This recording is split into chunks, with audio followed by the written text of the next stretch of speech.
Imagine a world where you're punished for not showing up to church, for having fun, or even for choosing what to wear. Sounds like a nightmare, right? But this was the reality for people living under John Calvin's rule in Geneva during the 16th century. Calvin, one of the leaders of the Protestant Reformation, believed that he was creating a perfect society where God's will was followed without question. However, his methods were so harsh and controlling that they turned Geneva into a place of fear and oppression. John Calvin was born in 1509 in France. He grew up in a world where the Catholic Church held immense power and influence. The Church was often corrupt, and many people felt that it had strayed from its true purpose. Calvin was one of those people. He became a key figure in the Protestant Reformation, a movement that aimed to reform and purify the Church. However, Calvin's vision of a reformed society went far beyond simply changing religious practices. He believed that every aspect of life should be controlled by strict religious rules. In 1541, Calvin was invited to Geneva to help establish a new government based on his ideas. Geneva was a small city-state, and Calvin saw it as the perfect place to create his ideal society. He and his followers, known as the consistory, began to implement a series of laws and regulations that would control every aspect of people's lives. These laws were designed to enforce what Calvin believed was God's will, but they often went far beyond what most people would consider reasonable. One of the most striking aspects of Calvin's rule was the strict control over people's behavior. For example, everyone was required to attend church services, and missing a service could result in a fine or even imprisonment. Calvin believed that regular church attendance was essential for maintaining a moral society, but his rules didn't stop there. He also banned a wide range of activities that he considered immoral or frivolous. Dancing, singing, and playing music were all forbidden. So were feasts, parties, and any form of celebration that might be seen as excessive. Even wearing certain types of clothing or jewelry was against the law. Calvin believed that these restrictions would help people focus on their spiritual lives and avoid temptation. But the rules didn't just apply to adults. Children were also closely monitored. They were not allowed to play games or engage in any activities that might be considered fun.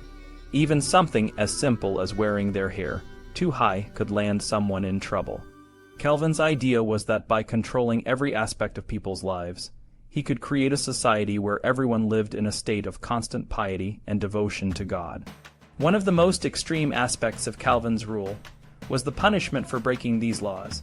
The consistory, which was made up of both religious and government officials, had the power to investigate any suspicious behavior and punish those who were found guilty. First-time offenders might receive a warning or a fine, but repeat offenders faced much harsher penalties. Some were excommunicated, which meant they were no longer allowed to participate in church activities or receive the sacraments. Others were banished from the city, which was a severe punishment in a time when travel was difficult and dangerous. The most serious crimes, such as heresy or adultery, could result in execution. In one particularly shocking case, a child who struck their parents was beheaded. Despite the severity of these punishments, Calvin believed that they were necessary to maintain order and ensure that God's will was followed. He argued that because God had chosen certain people to be saved, a concept known as predestination, it was important to create a society where these elect could live without temptation. However, this meant that everyone, regardless of whether they were part of the elect or not, had to follow the same strict rules.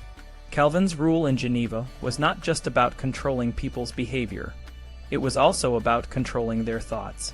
He believed that any ideas that contradicted his interpretation of the Bible were heretical and dangerous.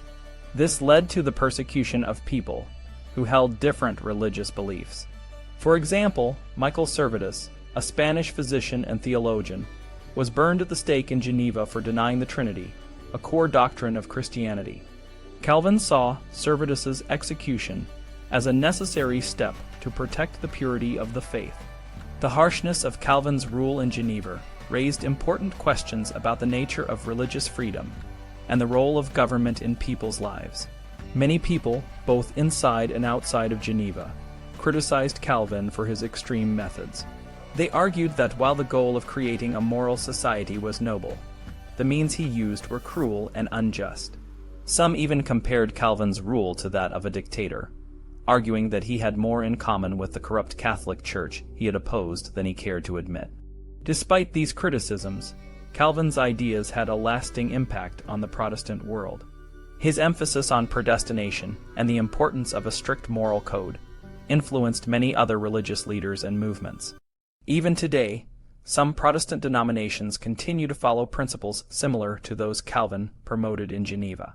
In the end, Calvin's rule in Geneva serves as a powerful reminder of the dangers of religious extremism and the importance of balance in society. While the desire to create a moral and just society is a noble one, it can quickly turn into tyranny when taken to extremes. Calvin's legacy is a complex one, filled with both admirable and tragic elements. His ideas continue to be studied and debated, but his methods serve as a cautionary tale about the need for tolerance and the dangers of using religion to justify oppression.